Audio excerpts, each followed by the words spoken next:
Hey guys, welcome to the channel. Hope you guys are fine. In today's video, we are going to be learning how to cut and sew this type of gathered dress. For those of you that have been wondering how to cut this dress, I'm going to be showing you how to go about with it. And you can also use this to start your ready-to-wear business. With that being said, let's get started. So the first thing you'll be needing is your pattern paper, and you're going to place the pattern paper on fold like this. And then afterwards, you're going to be measuring from the top line down to where you want the dress to stop.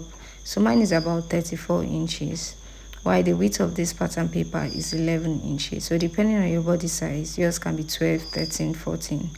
Okay. Then after that, the next thing I'm going to do is to mark my bust line measurement, which is 10 inches. And 2 inches above my bust line is my chest line measurement, which is 8 inches.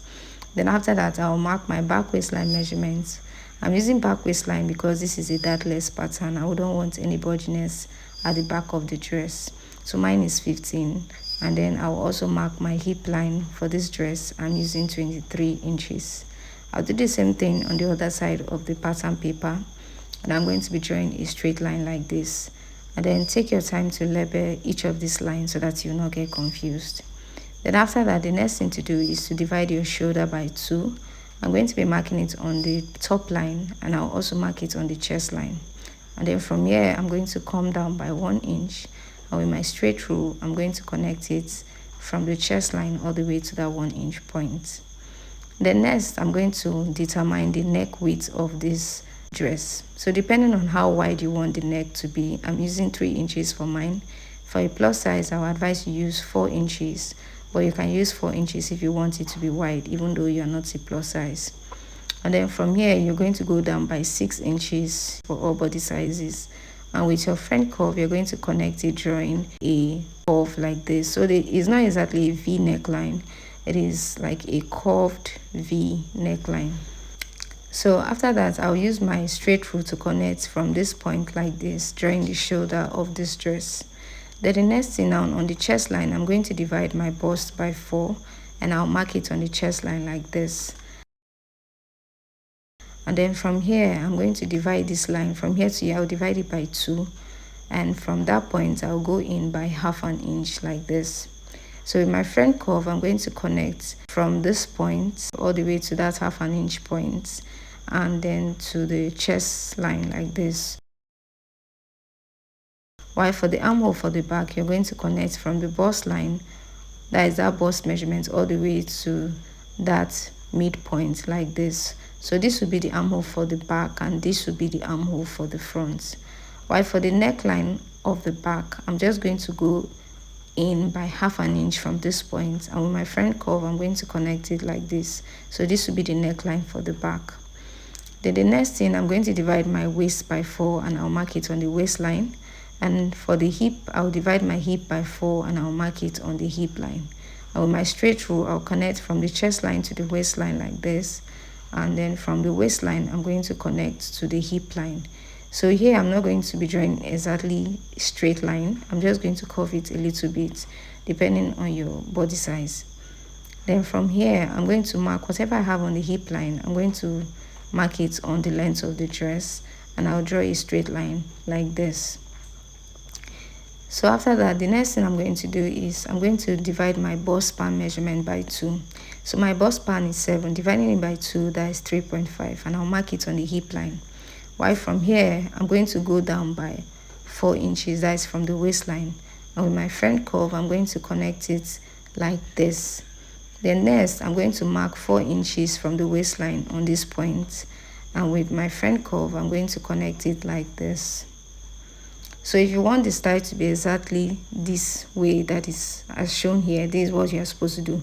But if you want it to be like this one right here, go in by 1.5 inch from this point, draw a straight line like this, and then with your front curve, connect it back to that hip line point like this. So as you can see, this part is more wide compared to the first one. So anyone you want to do, just pick one and go with it.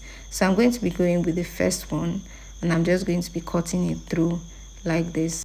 So I'll be cutting for the back first. That means I'll be cutting the back neckline, and I'll be cutting the back armhole measurements. And then by the time you're done cutting, this is what we have right here. So you're going to be using this to cut for the back, and what you have to do is to add 1 inch for zipper allowance here, and you're not going to be cutting it on fold, but every other thing is the same. Just cut exactly what we have here, and remember to add your sewing allowance to all the parts. Then for the front, I'm just going to cut out the neckline for the front, and I'll also remove the armhole of the back, so that we'll have the front armhole. And by the time you open this up, this is what we have for the front. So the next thing I want to do is to work on the down part of the dress, which is that gathered part. So what you're going to do is you're going to draw a straight line from the midpoint down, and then you're also going to draw just divide these lines into equal parts. So just make it as equal as possible and try to recreate exactly what I'm showing you right now.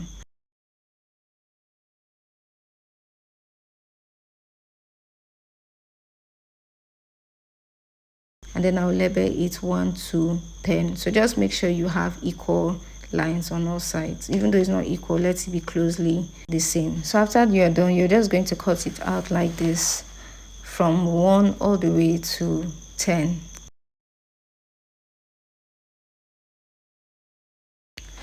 So after you're done cutting, you're going to be using this, and you're going to be placing this on the fabric that you'll be using for the gathered dress, and you're going to be cutting it out. So make sure you add 1/2 inch to the down parts like this. So pattern paper 1 all the way to 10 should be 1/2 inch away from the fabric, so that will be for the sewing allowance. You also add 1/2 inch all to the other side as well. So another thing to make sure of is that pattern paper 1 and 2 must be 2 inches away from each other. Pattern paper 2 and 3 must be 2 inches away from each other, and then you continue 2 inches away all the way to pattern paper 10. So just separate each of them 2 inches away from each other. So one important thing to make sure is you're going to be adding 1/2 inch. So for the side seam, if you use 1 inch for the side seam of the up part of the dress, make sure you use 1 inch sewing allowance for the down part of the dress. So that means pattern paper 1, that side seam point will be 1 inch sewing allowance, while pattern paper 10 will also be 1 inch sewing allowance. So after you're done cutting on the fabric, you're going to cut the upside and the down part, and you're going to line everything properly, and you're going to be joining the upside to the down part, okay, using the sewing allowance you left. And that will be all for today's video. Thank you for watching.